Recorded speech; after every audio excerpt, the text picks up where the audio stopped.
Alhamdulillahirabbil alamin wassalatu wassalamu ala Rasulillah.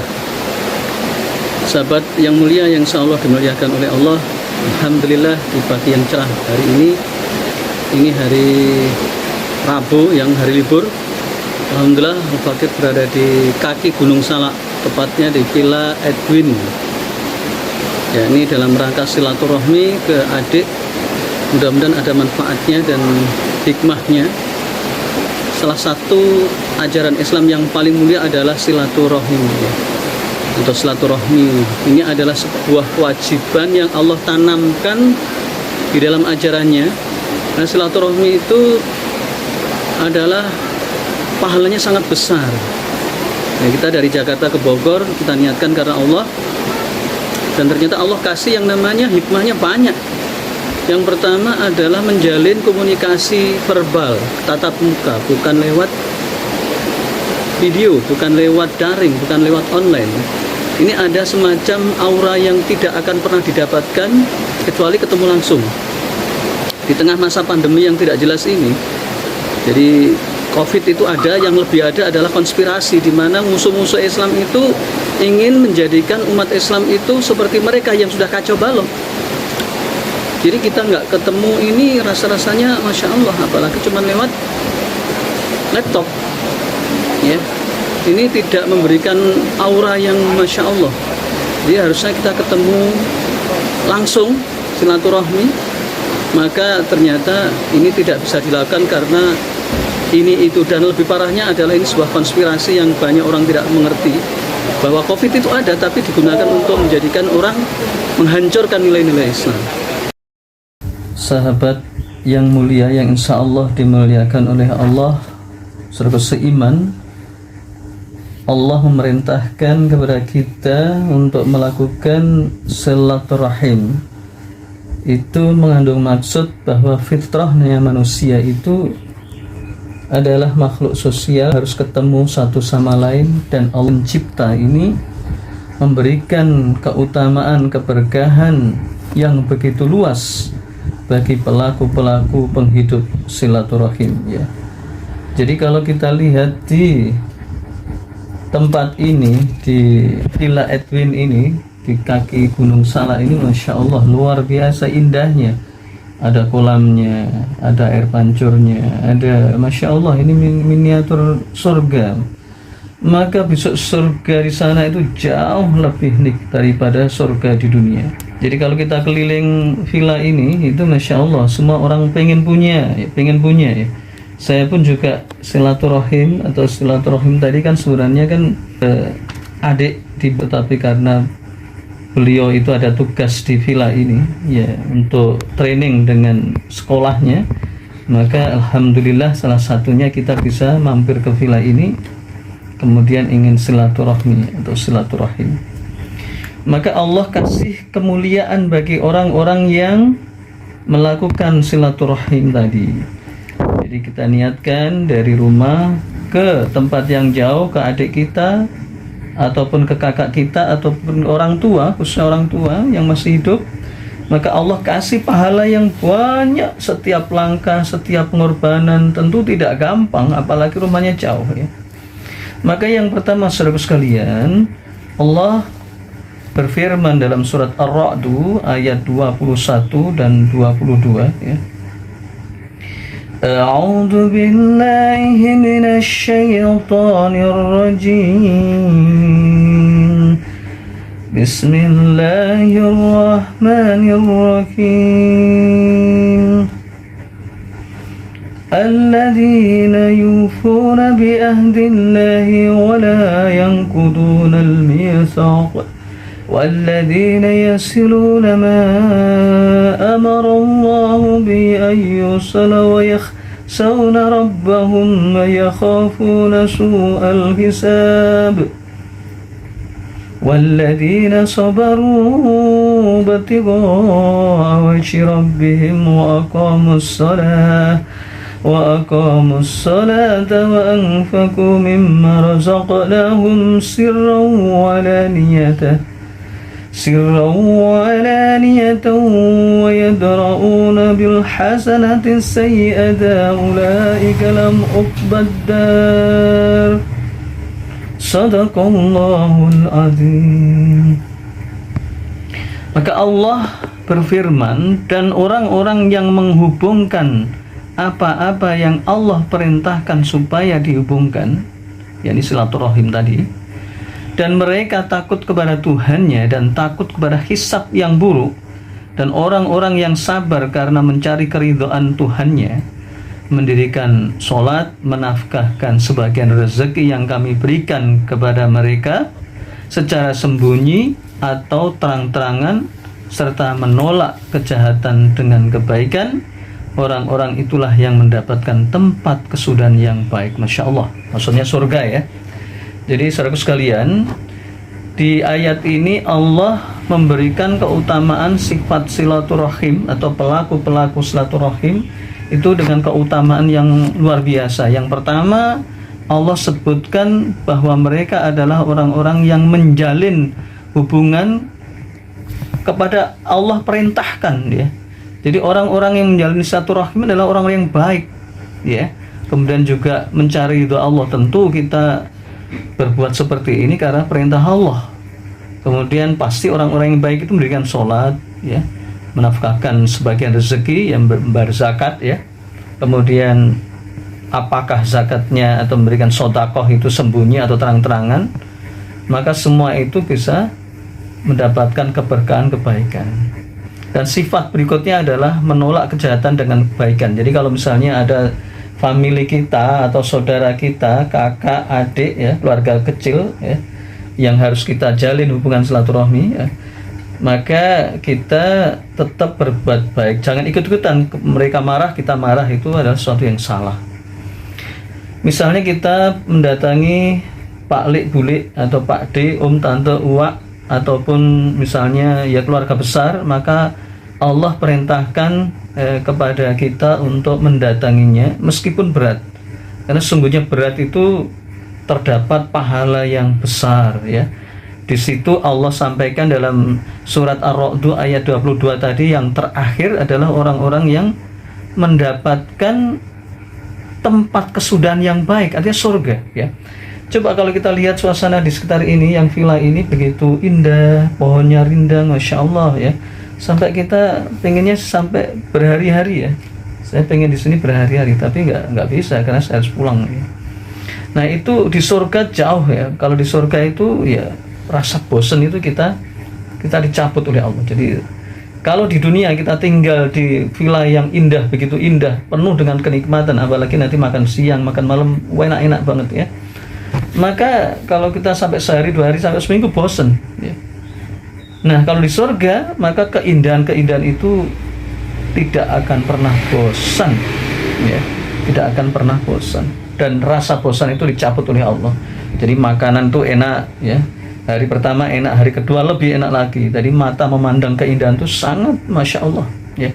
Bahkan di dalam kitab tentang surga, Al-Alamah Ibnu Qayyim Al-Jauziyah ya, memberikan keterangan bahwa besok yaumul kiamah itu di surga itu ada namanya silaturahmi ya.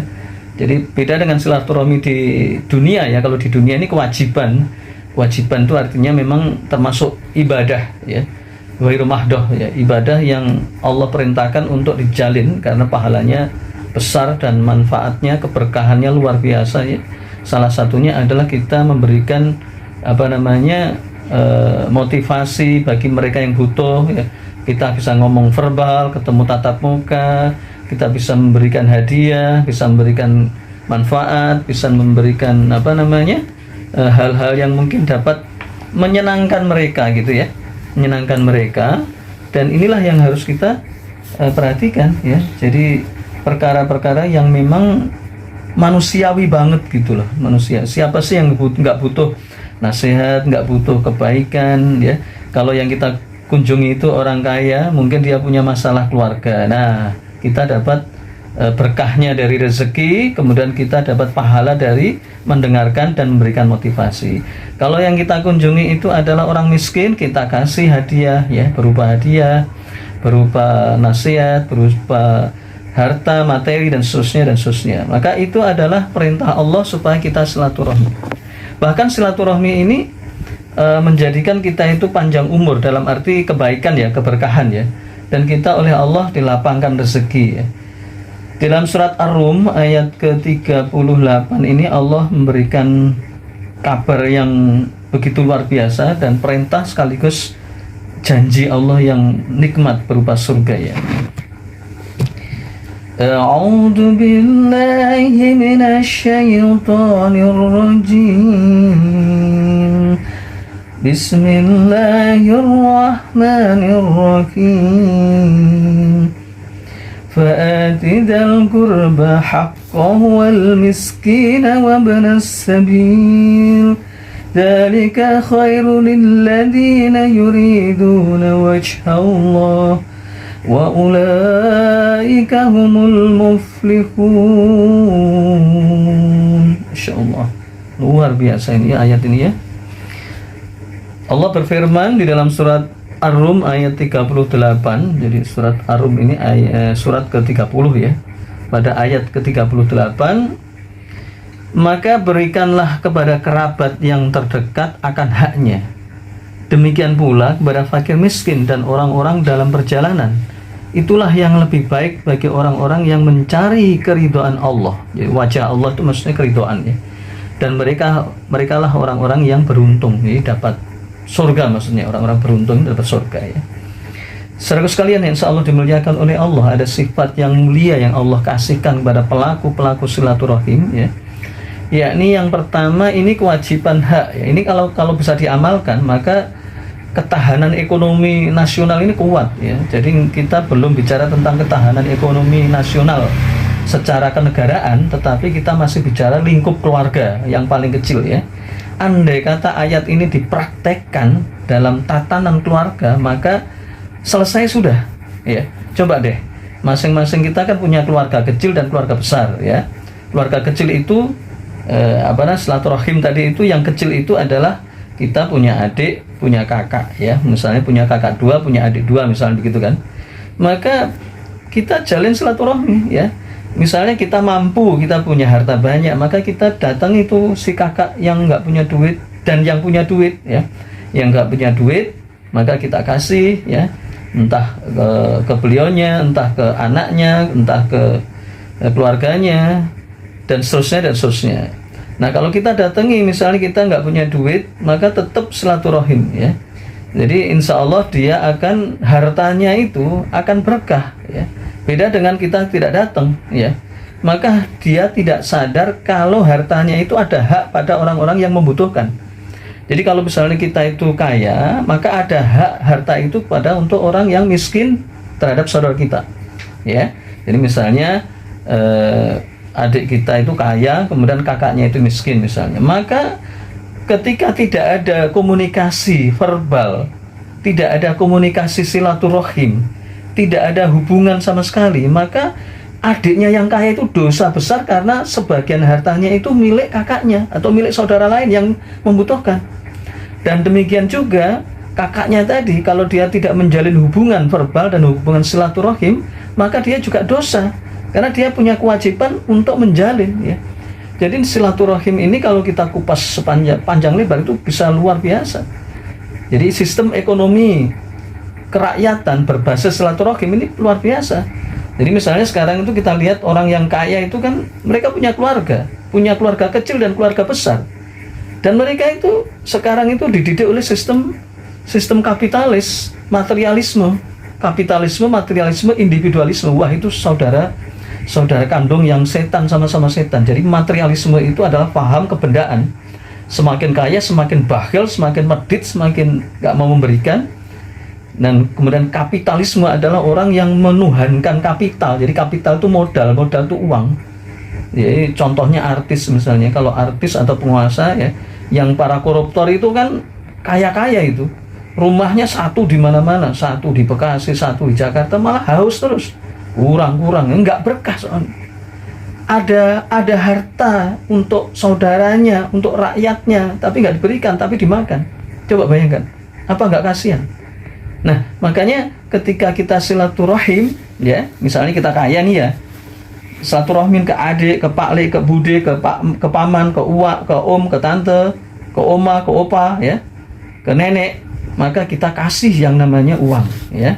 Ya mungkin 50.000, 100.000, 200.000, lo banyak, ya kan uangnya banyak, ya, sesuai dengan kemampuan. Maka ini hak mereka, ya itu silaturahim. Coba kalau kita nggak melakukan ini, kita kena dosa tanpa kita sadari. Kita pengen sudah punya motor bagus, pengen beli yang lebih bagus lagi. Kenapa? Karena iklan. Kita lihat TV iklan, kita lihat YouTube iklan, lihat Google iklan, lihat ke toko iklan, lihat ke pasar iklan, lihat teman iklan. Nah, padahal itu dosa besar. Jadi silaturahim, masya Allah. Contoh nih ya, misalnya seseorang ke saudaranya, ya silaturahim ya. Dari rumah ke dia ke tempatnya itu oleh Allah sekali jalan, 2 kali jalan tuh dihitung pahala. Apa nggak enak ini? Jadi misalnya kita itu dari Jakarta ke Bogor tadi ke rumahnya, masya Allah itu berapa kilometer ya. Makanya saya usahakan ya Allah berilah pahala keberkahan. Nah setelah sampai di sana ternyata yang kita kunjungi istrinya ada, yang suaminya ada tugas. Kita kunjungi lagi, masya Allah ternyata kita dapat ilmu, dapat kenikmatan, dapat keberkahan, dapat ini, dapat itu, masya Allah. Dan kita juga bisa memberikan motivasi, memberikan oleh-oleh, memberikan hadiah. Ternyata kita di sana ditunggu sama keluarga besar, yes, kesini main-main, masya Allah, membahagiakan mereka, menyenangkan mereka, masya Allah, ya, masya Allah dan masya Allah, ya. Jadi itulah yang keberkahan yang Allah berikan kepada pelaku silaturahim, ya. Saudara sekalian, ada hadis, ya,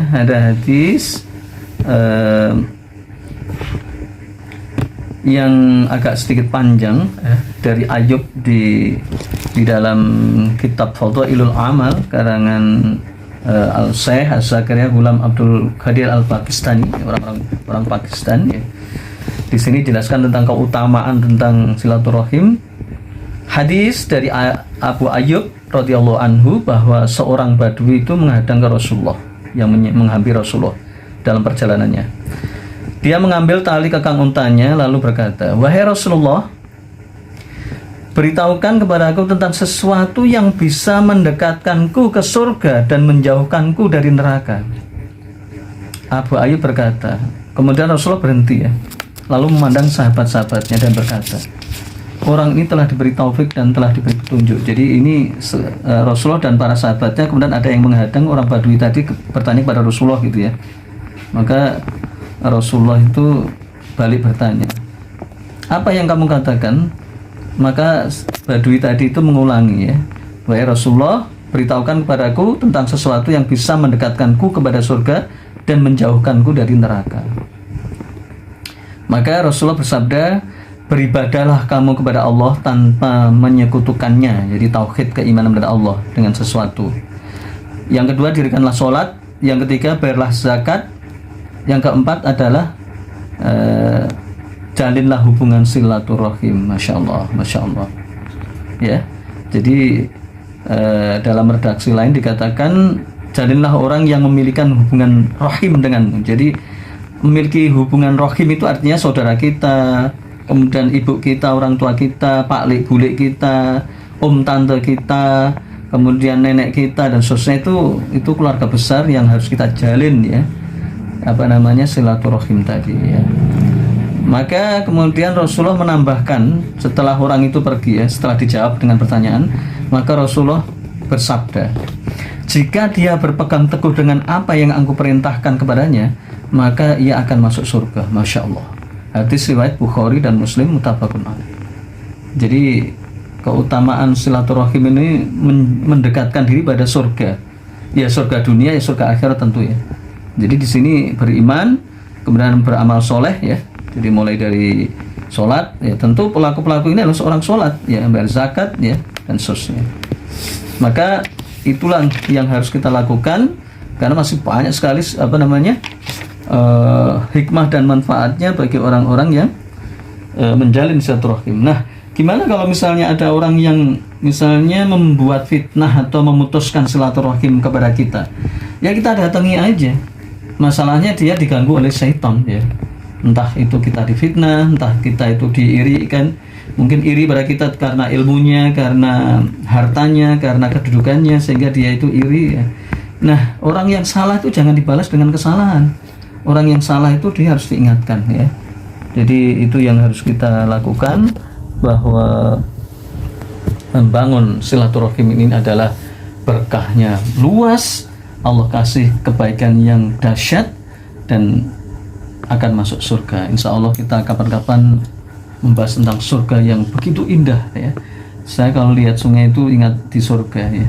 Kalau sungainya di sini ya biasa saja air ya, tapi kalau di sungai di surga itu adalah terbuat dari khamr, susu dan madu. Aku qouli hadza wa astaghfirullahaladzim, innahu huwal ghafurur rahim. Assalamualaikum warahmatullahi wabarakatuh.